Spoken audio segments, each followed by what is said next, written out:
Bună ziua tuturor! Domnule președinte Daniel Iohannes, excelență domnule ambasador, stimate doamne, stimați domni, vizita președintelui Corporației Provocările Mileniului este foarte importantă pentru Republica Moldova, deoarece constituie un semnal pozitiv că acțiunile întreprinse de noi până la acest moment în implementarea programului Corporației Provocările Mileniului sunt corecte. Astăzi am o deosebită plăcere să anunț public demararea activităților în cadrul programului Corporației Provocările Mileniului, semnat în ianuarie curent la Washington de guvernele Statelor Unite ale Americii și Republicii Moldova. Este cel mai mare program de granturi în valoare de 262 milioane de dolari de care a beneficiat vreodată Republica Moldova. La fel de mari sunt și așteptările noastre de la implementarea acestui program, care își propune drept obiectiv principal creșterea veniturilor populației prin sporirea productivității agricole, accesul extins la piețe și servicii, cât și prin îmbunătățirea infrastructurii de drumuri.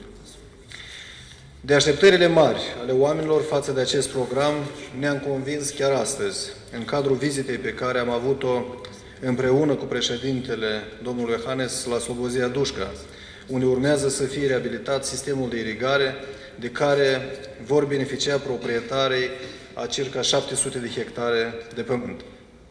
Situația drumurilor și sectorul agricol sunt două domenii foarte importante, care condiționează creșterea economică din țară, pe care însă Republica Moldova, fără susținere acordată din afară, nu ar putea să le realizeze. Dar suntem siguri că, urmarea implementării programului compact, vor fi mobilizate în aceste domenii atât investiții private din Republica Moldova, cât și investiții din afară. Deși programul compact a intrat de iure în vigoare acum o lună, putem prezenta deja rezultatele unor acțiuni lansate. La moment este în derulare procesul de proiectare detaliată a unui sector de drum cu o distanță de 93 de kilometri. Chiar astăzi venim împreună cu domnul președinte de la Consiliul de Observatori ai programului Provocările Mileniului, care întrunește reprezentanții ai Guvernului, societății civile și mediului de afaceri din Republica Moldova. În cadrul acestei ședințe a fost aprobată compania care, începând cu 15 noiembrie curent, va asista Republica Moldova în reformarea sectorului de irigare. Tot astăzi a fost aprobat planul de monitorizare și evaluare a Fondului Provocările Mileniului Moldova, care prevede procedurile ce vor fi aplicate în determinarea eficienței și corectitudinii valorificării mijloacelor fondului, dar și îndeplinirea indicatorilor programului. Astfel, conform indicatorilor stabiliți de reabilitarea drumurilor, vor beneficia peste 270.000 de persoane. De reabilitarea sistemului de irigare urmează să beneficieze peste 3.000 de gospodării agricole sau circa 17.000 de proprietari de terenuri agricole. Ca urmare a implementării acestui program, urmează să crească, să fie dublat profitul anual agricol către anul 2015 pe aceste teritorii unde va fi implementat acest program care vizează reabilitarea sistemului de irigare. Sunt niște indicatori ambițioși, dar care sunt siguri îi vom atinge datorită insistenței cu care vom munci. De altfel, eficiența implementării acestui program va fi urmărită și de Guvern, deoarece suntem cei care ne-am asumat răspundere pentru implementarea acestui document și vom asigura transparența maximă a acestui proces. Aș dori să vă asigur, domnule președinte, că Guvernul va întreprinde toate acțiunile necesare pentru a continua implementarea programului Corporației Provocările Mileniului, astfel ca cetățenii Republicii Moldova să resimtă cât mai curând rezultatele acestui program. Vreau să vă asigur că Republica Moldova va face față tuturor angajamentelor asumate până în prezent de către Republica Moldova și vă asigur că vom deveni un exemplu de succes, de cooperare cu care vă veți mândri, mai ales că suntem prima țară cu care dumneavoastră, în calitate de președinte, ați semnat programul corporației Provocările Mileniului. Mulțumesc, domnule președinte. Domnule Iohannis, aveți cuvântul. Thank you. Thank you, Mr. Prime Minister. It is a pleasure to be here in Moldova. Vă mulțumesc, domnule prim-ministru, este o plăcere să fiu aici în Republica Moldova. It was my first compact that I signed with the Prime Minister in January. Pentru prima dată ne-am întâlnit cu domnul prim-ministru în ianuarie. I made a commitment to the Prime Minister that I would come here this year.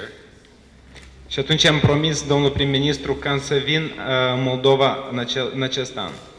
And I'm here to see the progress that have been made in the last 9 months. Și am venit ca să văd acele progrese care au fost făcute pe parcursul acestor luni. This project that we signed in January are projects that were conceived, designed, and that would be implemented by the Moldovans themselves. Și acel acord pe care l-am semnat în ianuarie prevede implementarea proiectelor în Moldova începând cu acest an. This morning I had the opportunity to speak to a number of farmers that will benefit from this program. Și în dimineața acestei zile am avut posibilitatea să vorbesc cu mai mulți fermieri care vor beneficia de acest program. They expressed to me how happy they are about the proposed projects and how it's going to increase their income. Ei mi-au spus cât de fericiți sunt ei din cauza acestui program și cum vor crește veniturile lor urmarea implementării lui. This integrated project that we signed with Moldova would increase the country's income significantly in the next 5 years. Și proiectele care urmează să fie implementate urmarea acordului semnat vor crește semnificativ veniturile Moldovei în următorii 5 ani. Moldova is a model partner country. Moldova este o țară partener model. We don't work with a lot of countries in our program. We only work with 20 countries that are poor, but those that are well governed. De fapt, nu lucrăm cu foarte multe țări. Nu avem decât 20 de țări partenere, țări sărace, dar bine guvernate. The United States is really committed to the democratization process and economic prosperity of Moldova. Statele Unite s-au angajat să susțină procesele democratice și creșterea economică în Republica Moldova. Mr. Prime Minister, we'll work with you in the next 5 years to make sure that the projects are being accomplished and are benefiting the people of your country. Domnule prim-ministru, vom colabora cu dumneavoastră în următorii 5 ani ca să ne asigurăm că proiectele sunt implementate pentru beneficiul oamenilor. So we are very excited, look forward to work with you to making sure that the investments would benefit your people in the long term. Ne bucurăm să lucrăm împreună în scopul susținerii în beneficiul oamenilor. For these projects to be very successful, in addition to the investments, the Prime Minister have created opportunities, environment to make sure that the investments are sustainable. Dar ca acest proiect să fie un succes, pe lângă implementarea lui, ceea ce urmează să fie făcut, domnule prim-ministru, este un caracter stabil al investiției făcute. Mr. Prime Minister, we urge you to continue to make the environment very attractive, so Moldovans will speed the prosperity in the long term in creating the paths for long-term economic prosperity and freedom. So we thank you very much for what you've begun. Domnule prim-ministru, vă încurajez să continuați eforturile de îmbunătățire a mediului de afaceri, astfel încât să fie un mediu atractiv pentru investiții, ceea ce va fi benefic pentru țară pe termen lung. Succes, domnul prim-ministru! I also want to thank U.S. Ambassador Chaudhary for his leadership in providing a lot of assistance during the design stage of the compact. So, Mr. Ambassador, thank you very much. La fel, aș vrea să mulțumesc și ambasadorul Asif Chaudhary pentru tot ce a făcut pentru acțiunile lui în perioada de negociere a acordului. Domnule ambasador, vă mulțumesc. Also want to thank the steering board members and the management of MCC Moldova, and want to say congratulations to you all, to the Moldovan people who have come up with these programs that will benefit all of you in the next few years. La fel vreau să aduc mulțumiri și echipei Fondului Provocările Mileniului Moldova. Vreau să felicit de fapt și toți cei care au contribuit la elaborarea acestor proiecte care vor beneficia țara în anii următori. Thank you, Mr. Prime Minister. Vă mulțumesc, domnule.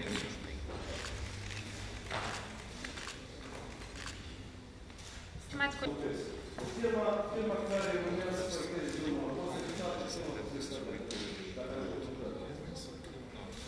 care a fost selectată în anul 2008 pentru a efectua studii de fezabilitate la sectorul de drum de 93 de kilometri, de la 1 iulie a început proiectarea detaliată acestui segment de drum. Deci, noi suntem în deplină activitate. Dincolo de reabilitarea acestei porțiuni de drum, cu distanță de 93 de kilometri, și reabilitarea celor 11 stații de pompare în vederea asigurării pentru 15.000 de hectare de teren a unui sistem performant de irigare. Avem în cadrul acestui program un șir de acțiuni care vizează inclusiv și programe de consultanță a viitorilor beneficiari, în cazul dat al sistemelor de irigare. Astăzi, în cadrul vizitei, am avut o plăcută surpriză atunci când, în comunicarea cu viitorii beneficiari, am văzut cum dânsii deja își proiectează activitățile, având în vedere infrastructura de care urmează să beneficieze. Deci, aceste traininguri, această expertiză care urmează să fie asigurată pentru următorii beneficiari, la fel este una foarte importantă. În cadrul discursului care l-am prezentat la începutul acestei conferințe de presă, am atenționat faptul că acest proiect, în fond, are obiectiv sporirea bunăstării cetățenilor din Republica Moldova. Pe de o parte, a celor care activează în agricultură și vor prelucra aceste 15.000 de hectare de pământ, irigabil deja, și doi, această porțiune de drum care este una importantă, dacă doriți, și strategică, la nivel de asigurarea comunicării pe această distanță. Beneficiari vor fi circa 270.000 de cetățeni Republicii Moldova de această porțiune de drum. În concluzie, și de ce am făcut această intervenție, acest program urmează a fi văzut în complexitatea sa, având obiectiv foarte concret. Ajutor nu pentru reabilitarea infrastructurii, ajutor prin reabilitarea infrastructurii către cetățeanul concret al Republicii Moldova, căruia îi se vor crea condiții adecvate pentru ca, în urma activităților, în cazul dat economice, să-și sporească bunăstarea, să-și sporească veniturile. Acesta este un bun exemplu. Am vorbit la acest subiect și în cadrul discuțiilor pe care le-am avut ieri seara, astăzi, cu domnul președinte. Urmează să servească, iarăși, ca fiind bun exemplu pentru alte proiecte pe care urmează să le inițiem cu partenerii noștri de dezvoltare. Modelul care îl avem la ora actuală în implementarea acestui proiect este unul care duce cu certitudine la maximă eficiență. Este un model testat și care nu poate să aibă eroare în implementare. Și mai mult ca atât, țin să mă alătur la cele spuse de domnul președinte, mulțumindu-le tuturor celor care au fost implicați în acest proces, începând cu modelarea proiectului propriu-zis și ulterior negocierea, ducerea până la momentul semnării și la ora actuală implementarea acestui proiect.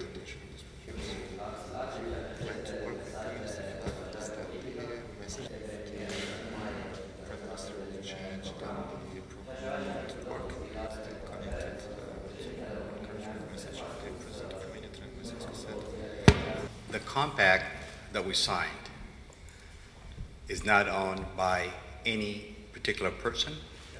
They're owned by the people of Moldova.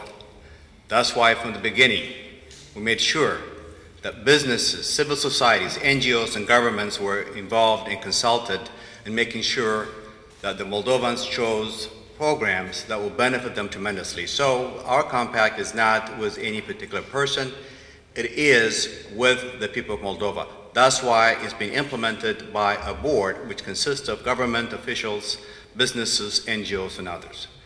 So it doesn't matter.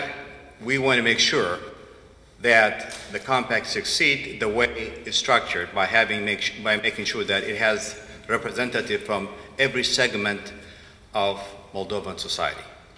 Contractul a fost semnat nu pentru o persoană, a fost semnat pentru întreg popor al Republicii Moldova. Anume, din acest motiv, la momentul elaborării proiectului sau consultați agenții economici, sectorul asociativ, cetățenii, guvernul, multe persoane implicate, toți cei care urmează să beneficieze de pe urma acestui proiect. Exact din același motiv și Consiliul de Observatori constă din reprezentanți atât ai guvernului cât și ai sectorului asociativ. Pentru că, repet, acest proiect, acest acord și program nu este pentru o singură persoană și nu este deținut de o singură persoană. Este pentru întreg popor al Republicii Moldova. Și anume asta și în asta și rezidă succesul acestui proiect. Urmează să fie implementat indiferent de ceea ce se întâmplă. Ca și în alte cazuri, acordul reprezintă relații între guvernele țărilor semnatare în beneficiul cetățenilor. Vis-a-vis de întrebarea care ați adresat-o mie, acordul care vizează regimul de frontieră a fost negociat ceva timp în urmă. Eu mi-am expus punctul meu de vedere pe parcursul întregului mandat că acest document trebuie să fie semnat și nu am privit acest lucru prin prisma bătăliilor electorale de la Chișinău, ci prin necesitatea ca acest document să fie semnat, inclusiv și având în vedere că se insistă foarte mult, politizând puternic acest aspect. Eu îmi exprim speranța că, așa cum ne-am programat acțiunile, inclusiv și în vederea semnării acestui acord, vor fi respectate și timpul pe care l-am propus în vederea semnării acestui acord va fi unul apropiat și faptul care va reprezenta respectarea graficului sau acelui timp al acțiunilor pe care l-am propus încă de la vizita pe care am efectuat-o eu în luna noiembrie anului trecut la București. Vă mulțumim! Stimați colegi, timpul briefingului a expirat. Vă mulțumim pentru participare și vă dorim o zi bună.